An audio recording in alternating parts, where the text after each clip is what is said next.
Hello and welcome to the fourth and final portion of our AAR.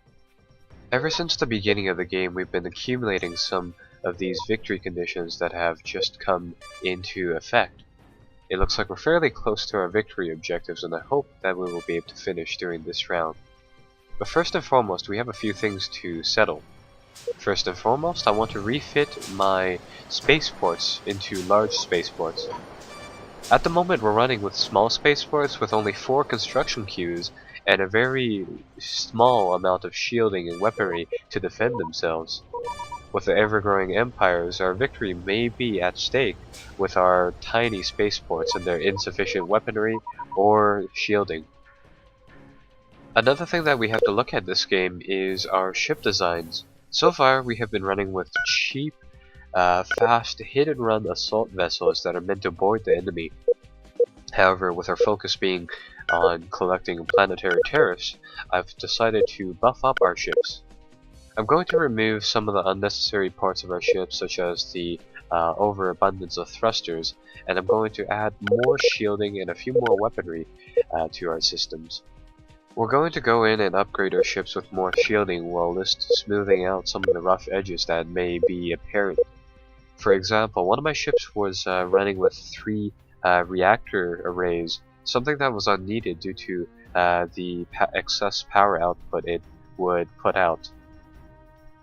Instead, that extra room can be used to fit up more shielding or more weaponry. Our spaceports can only build up to a maximum of a 300 size ship.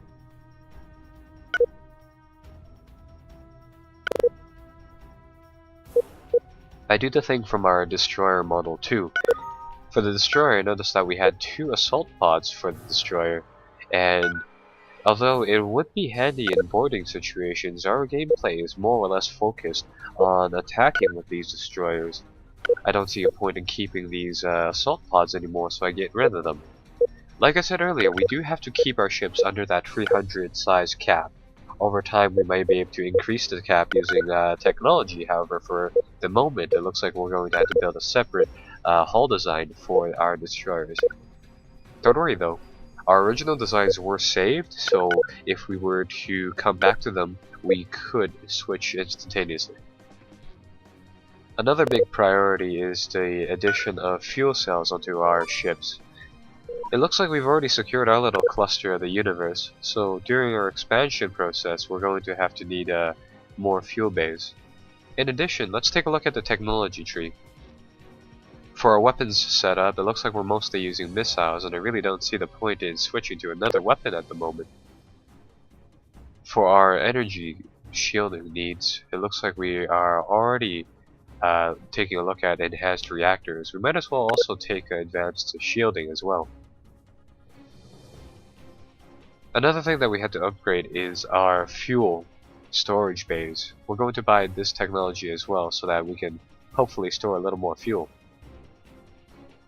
Now that that's done, let's take a look at expanding to the other clusters.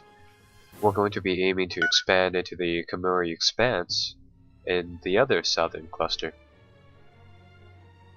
We're going to need a starport to do that, so I've elected to build one here in a relatively safe location. I have the pirate flotilla, or rather what's left of it, patrolling the construction ship building this particular plant. The spacefaring empires are getting quite strong now, and they have been actually actively raiding my spaceports. It's one of the major factors in me deciding to upgrade them.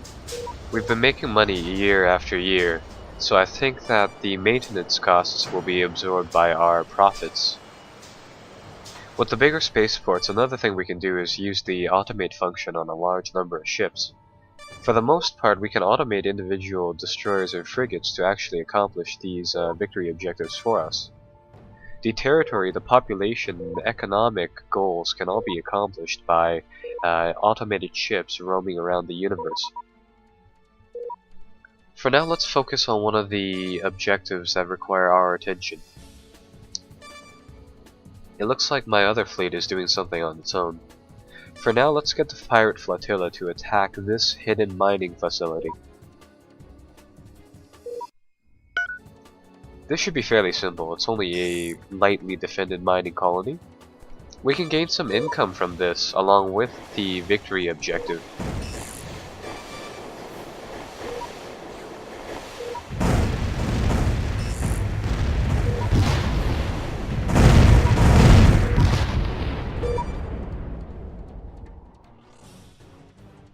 We've gained a little bit of money from this, but the main prize is one step closer towards our victory objectives.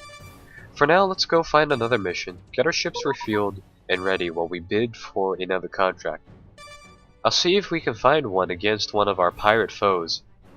If we can find a contract to take down a rival spaceport, we'll be eliminating some of the competition as well as pocketing the income for ourselves. But it looks like just as we reach our forward operating base, an Empire has decided to launch its attack craft against us.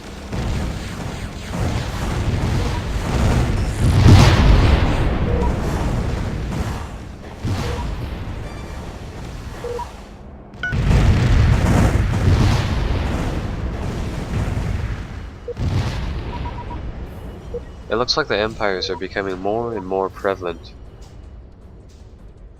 Inside our home cluster we have suffered also similar attacks, although with our large spaceports they have been able to hold their own ground for quite some time. Well, I finally found one of those contracts, an attack against a rival. It turns out they are also the second largest pirate empire inside the game, so destroying one of their spaceports should definitely lower their victory progress. Well, it looks like we've actually achieved a victory so soon. I guess my automated vessels were able to find enough planets to control to gain us this victory. Well, seeing as how we're here, we might as well continue the attack and still force our rivals on the defensive. In addition to being closer to our victory objectives in both attack missions, competition from our rivals, this mission, or rather this contract, is also highly well paid. It turns out the empires don't only hate us, they hate a variety of pirate organizations. I believe they're paying either 17,000 credits for this attack.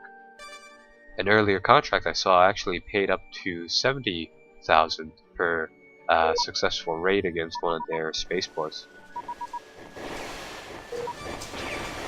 It looks like the fleet wasn't home today, so that was an easy mission. But I can see how these people became the second largest pirate organization. Their entire system is littered with gas mining stations and other resource gathering operations. I hope you enjoyed our pirating experiences inside Distant World's Shadows. Perhaps inside your journey you'll do something completely different. For example, we never really used our colonization ships.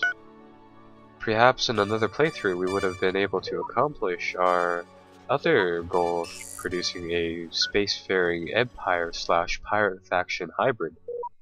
Whatever it may be, I hope you guys have an equally enjoyable experience inside Distant World's Shadows.